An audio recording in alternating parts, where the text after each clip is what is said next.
السلام عليكم، كيف دايرين؟ لاباس عليكم؟ عواشركم مباركه. اليوم ان شاء الله في هذا الفيديو في اطار المعسلات ديال رمضان غادي نشارك معكم البقلاوه التركيه بلمسه مغربيه بطبيعه الحال، كتجي لذيذه ومقرمشه.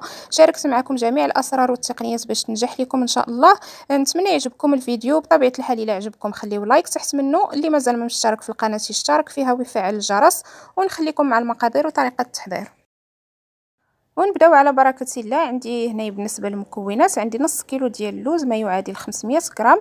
اللي خديتو درتو فوق البوطه ضفت ليه الماء، يعني خليته حتى طلعت فيه الغليه. من بعد فسختو، حيدت ليه ديك القشره وسرحته فوق واحد الفوطه اولا واحد المنديل، حطيته في واحد البلاصه اللي مهويه وخليته حتى نشف مزيان.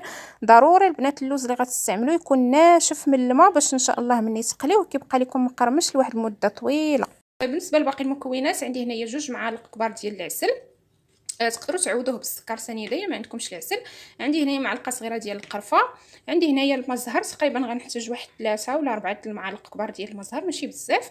عندي هنايا واحد الساشي ديال هاد السكر بالنكهه ديال الزهر، يعني كيزيد واحد النكهه زوينه. وعندي الزبده، تقريبا واحد 200 غرام ديال الزبده ديال العبار، زبده حيوانيه اللي دوبتها وخليتها كتغلى حتى تحيد منها داك الحليب. ما توفرتش لكم الزبده د العبار، ديروا الزبده ديال البواطه وخليوها تبقى تذوب، يعني تبقى تغلي مزيان واحد 5 ولا 7 دقائق حتى كيوقف فيها غير اليدان، ما كيبقاش فيها داك الحليب. وبطبيعه الحال غادي نحتاج الورقه ديال الفيلو، هذه هي الماركه اللي خديت انا، راه موجوده في الاسواق الكبرى، مرجان اولا كارفور غادي تلقاوها. هذه راه فيها تقريبا 470 غرام، يعني قريبه واحد نص كيلو. اول حاجه البنات غادي نقلي اللوز ديالي.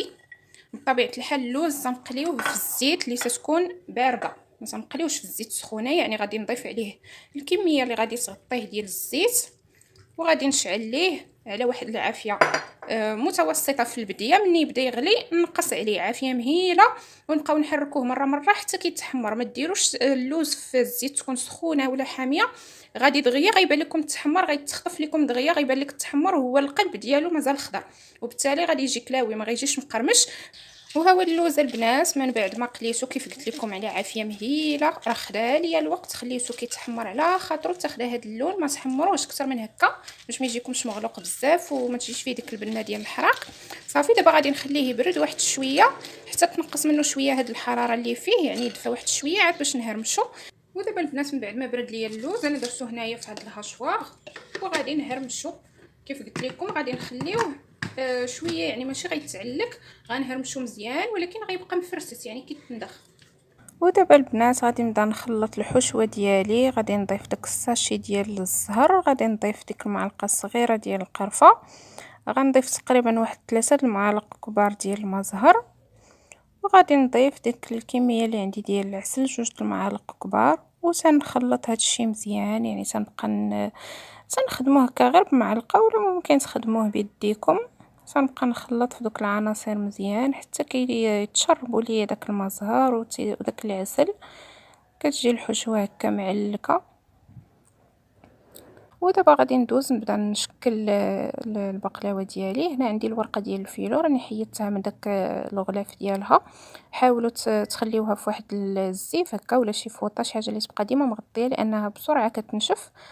وغادي ناخذ 2 ديال الورقات اللي تيكونوا ملاصقين، يعني حاولوا تجروا 2 ورقات ملاصقين وغير بشويه البنات، يعني راه كتبغي الخاطر بزاف، حاولوا تخدموا معاها غير بالمهل، كتجروا غير بشويه. ومن بعد كنعاودوا نطويو داكشي اللي بقى، كنغلفوه في داك الورق راه ديجا تيكون فيه، ونغطيوها بداك المنديل وندوز باش نخدم هادوك 2 ورقات اللي حيدت.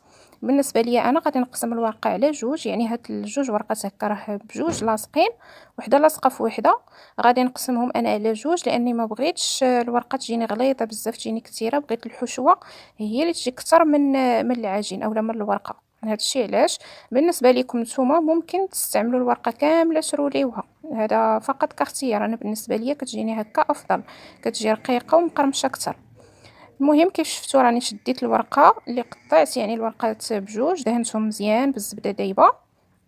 حاولوا تدهنوها مزيان بالزبده، كلما عطيتوها الزبده كتجي مقرمشه اكثر.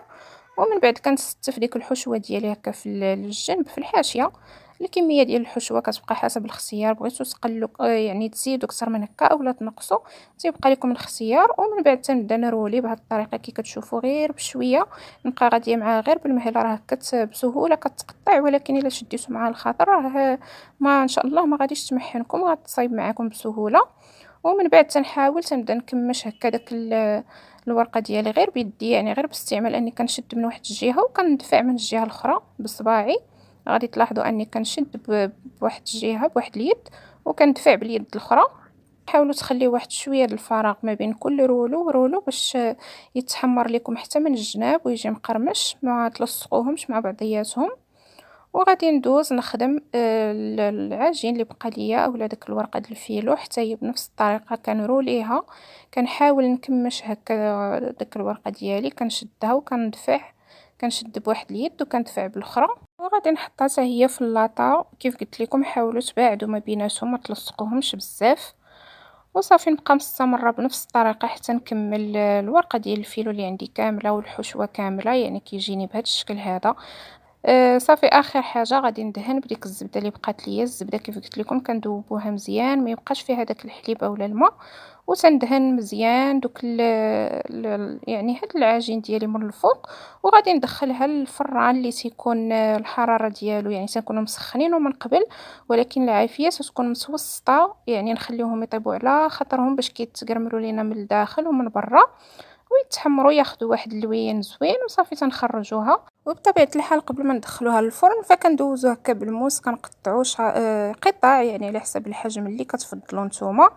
وصافي مباشره ندخلوها للفرن طيب. وهنا البنات من بعد ما كطيب ليا البقلاوه ديالي كيف كتشوفوا خدات ليا تقريبا واحد 30 دقيقه، يعني الحراره متوسطه كطيب على خاطرها. ومباشره كيف كنخرجها من الفرن مازال سخونه غادي نسقيها بالعسل. العسل طبيعه الحال راه صايبته في الدار، راه سبق وشاركت معكم الطريقه ديالو، غادي نخلي لكم الرابط ديالو في الوصف. وصافي تنحاول نسقيها بواحد الكميه لا باس بها ديال العسل، واخا يبان لكم العسل كثير وتقولوا راه كثرنا لها العسل، ولكن راه كتشرب ديك الكميه كامله غتشربها. غادي نسقيها مزيان وغادي نخليها في هاد اللاطه تقريبا واحد ساعتين ولا 3. من بعد غترجعي غتلقايها شربات لك داك العسل كامل، ما بقاش في اللاطه كله كتدخلو. وهذا هو السر باش غتبقى لك مقرمشه مده طويله حتى الا بغيتي تحتفظي بها، فكلما دخلت العسل كتبقى مقرمشه اكثر. وهذا هو الشكل ديال البقلاوه ديالنا البنات كيف كتشوفوا. هنا زينتها بشويه ديال اللوز مهرمش من الفوق. نتمنى تجربوها ان شاء الله. الى عجبكم الفيديو خليو لايك تحت منه واشتركوا في القناه، ونخليكم في امان الله.